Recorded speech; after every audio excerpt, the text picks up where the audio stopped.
राधे राधे। राधे राधे महाराज जी, आपके चरणों में कोटि कोटि प्रणाम। महाराज जी, मनुष्य अपने वर्तमान जीवन में कर्म करने के लिए स्वतंत्र है अथवा प्रारब्ध के वशीभूत होकर कर्म नहीं, करता है? नहीं नहीं, कर्म करने के लिए स्वतंत्र है।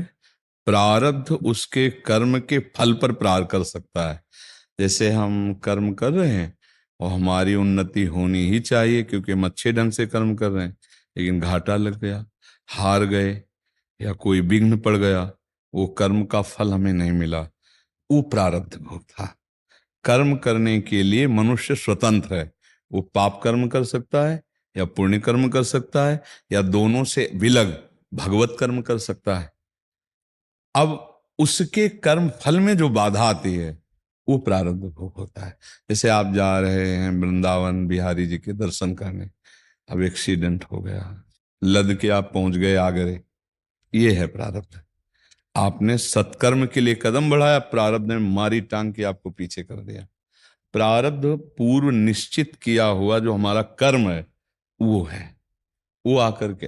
अब जैसे बिल्कुल हमारी हालत गिरने ही जा रही है, हमारा पुण्य जागृत हो गया, अब औषधि मिल जाएगी, डॉक्टर मिल जाएगा, सहयोगी मिल जाएगा, ये सब सब बन गया, अपना कोई प्रयास नहीं रहा और हम पूरा प्रयास कर रहे हैं, लेकिन हर जगह से हानि ही हानि, परास्त ही परास्त। ये प्रारब्ध की ऐसी लीलाएं होती हैं। बका प्रारब्ध इसमें हमको पूरा स्वतंत्रता मिली हुई कि हम भगवत आराधना करें या पाप कर्म करें या पुण्य कर्म, इसमें प्रारब्ध नहीं होता। प्रारब्ध वशात घटना घटती है कि हम जा रहे थे, ऐसा शुभ हो गया या ऐसा अशुभ हो गया, वो प्रारब्ध उसका फल स्वरूप में आता है कि बहुत स्वस्थ शरीर है, अब बहुत अच्छा कर्म करने का ठाना, रंग भंग हो गया या कोई रोग निकल आया, कोई, ये प्रारब्ध ऐसे घटनाएं घटाता है। प्रारब्ध वशात शुभ अशुभ क्रिया व्यक्ति के द्वारा हमारे साथ हो जाएगी। प्रारब्ध हमारे नवीन कर्म पर अधिकार नहीं रखता, उसके फल पर बाधा पहुंचा सकता है। फल में प्रारब्ध जोरदार हो जाता है। भाई अब क्या करें, लोग कहते हुए नहीं कि भाग्य ही साथ नहीं दे रहा, प्रयास तुम बहुत कर रहे हैं, तो हाँ माना कि आपका भाग्य साथ नहीं दे रहा, वो आपका पूर्व प्रारब्ध आपको नष्ट कर रहा है बार बार। तो हम नवीन कर्म अगर जोर का करें, भगवत भजन, तो प्रारब्ध को भी क्षय कर सकता है, प्रारब्ध का विनाश कर सकता है। हमारा मनुष्य जन्म इसीलिए महामहिमा में है कि हम नवीन कर्म करके प्रारब्ध को, संचित कर्म को, क्रियमाण तीनों को संभाल सकते हैं।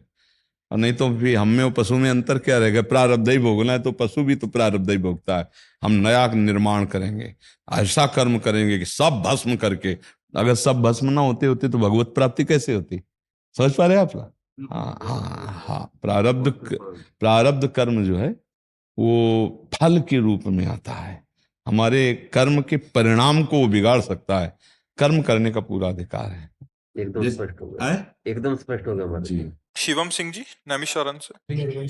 राधा वल्लभ श्री हरिवंश। महाराज जी, आपने एक बार एकांतिक में कहा था, मेरा जीवन, मेरा भोजन, मेरा सब कुछ राधा नाम है। महाराज जी, उसी दिन से आपके इसी वाक्य ने मेरे जीवन को बदल दिया और उसको उतारने का पूर्णतः प्रयास कर रहा हूँ। महाराज जी, पिछले 1 साल से नित्य प्रति राधा नाम का लेखन 1 घंटा करता हूँ, उसी के साथ भक्तमाल की कथा और आपका सत्संग भी चलता रहा। महाराज जी, आपके उस वाक्य ने जीवन की वास्तविकता का ज्ञान करा दिया। महाराज जी, मैं अपने जीवन जो बचा हुआ है उस भाव में जीना चाहता हूं, जिस भाव में सुखू भाई, रत्नामती, करमेती भाई, कर्मा भाई। महाराज जी, इसके लिए मेरे को क्या दिनचर्या अपनानी चाहिए? प्रभु की शरण में होकर प्रभु का नाम जप करते हुए जो कर्तव्य प्रभु ने दिया उसको करना चाहिए। जैसे आपका जवान शरीर है तो माता पिता की सेवा, परिवार की सेवा, राष्ट्र की सेवा, कायर नहीं बनना चाहिए। भगवान का भक्त कायर नहीं होता कि हम माला लेके एकांत में बैठ जाएं। देखो हम बैठे एकांत में, फिर लगाया गया ना हमें ड्यूटी में, 1 बजे रात्रि से लगे ड्यूटी में। देखो 8:25 होने जा रहा और 10 बजे तक अभी लगे रहेंगे। तो भगवान का भक्त कर्म प्रधान होता है, चाहे वो बाबा जी में हो। अगर कर्म प्रधान नहीं है तो फिर रंग नहीं आएगा, कपड़ा बदलने से भगवान नहीं मिलते। तो ऐसे बच्चा पैंट शर्ट में तुम महात्मा बनो, हृदय उदार, माता पिता, परिवार, पड़ोस, राष्ट्र, इसकी सेवा, वो अंदर अंदर राधा राधा राधा राधा नाम, भगवान इससे बहुत जल्दी प्रसन्न होते हैं। परहित सरिस धर्म नहीं भाई, अगर परोपकार की भावना की जाए तो बहुत प्रसन्न आती है भगवान को। भगवान से अर्जुन जी कह रहे मैं सन्यास लेकर भजन करूंगा, युद्ध नहीं करूंगा। तो भगवान ने गीता जी सुनाई ना कि सन्यास नहीं, युद्ध करो। प्राप्त कर्तव्य कर्म ही सबसे बड़ी पूजा है, पर वो नाम जप करते हुए और भगवान की आज्ञा पालन के लिए और भगवान को समर्पित करने के लिए, तो उससे भक्ति बन जाती है। जैसे माता पिता परिवार घर गृहस्थी के काम है ना, जितने घंटे किए उन सबको समर्पित कर दो, वो सब भजन बन जाएगा। और कोशिश करो कि नाम जप करते हुए हर काम करो, तो सब भजन बन जाएगा। तो महापुरुषों ने, जैसे नरसिंह मेहता जी की बिटिया भी थी, लड़का भी थे, पत्नी भी थी, परिवार था ना, ऐसे कितने बड़े महात्मा, लेकिन पत्नी है, लड़का बच्चा परिवार है, तो क्या गृहस्थी में रह के महात्मा नहीं बना जा सकता? हाँ, तो बस ऐसे महात्मा बनो, अंदर से महात्मा, बाहर से पैंट शर्ट, और अपने सब काम कर रहे हैं सब। तो भगवान अंदर की बात देखते हैं। बाहर से हम मान लो बाबा जी हैं, छल कपट गंदे आचरण करें तो भगवान थोड़ी मिलेंगे, नरक मिलेगा, है नहीं? तो ऐसे अंदर से बनो और इन बड़े बड़े भक्तों के चरित्र पढ़ो, उनकी कृपा प्रसादी तभी हम पाएंगे, जब हम समझ पाएंगे ना। अगर आप सुनते ना होते तो कैसे आपके बातें आई थी? जैसे आपने कहा, आपने ये कहा तो मेरे, ऐसे भक्तों के चरित्र जब पढ़ते हैं तो हम कैसे सहनशील बन सकते हैं, हम कितना सह सकते हैं, हमारे ऊपर ऐसी विपत्ति आवे तो हम उस समय कैसे रहें, ये सब बातें मिलती हैं। भक्त चरित्र सुनते तो होगे आप। बहुत सहनशीलता है, जब प्रेम अश्रु आ जाते हैं। नाम जप करो और अपने कर्तव्य को पूजा समझो। अगर कर्तव्य छोड़ करके, तो मुझे लगता है कि कम ठीक है। एक तरफ माता जी को स्नान कराना है घर में, और एक तरफ भगवान के मंदिर में जाके जल चढ़ाना है। अगर दो बातें एक साथ आपके सामने हो तो पहला काम करो, माता जी को स्नान कराओ, फिर समय मिले तब शंकर जी में चले जाओ। ऐसा कर्तव्य में प्रधान रखना चाहिए। समझ पा रहे आप? अब पिताजी माता जी कह रहे बच्चा प्यास लगी, थोड़ा पानी पिला दो।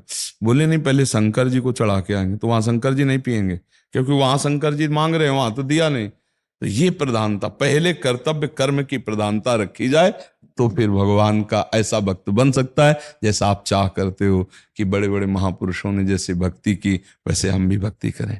ठीक है ना?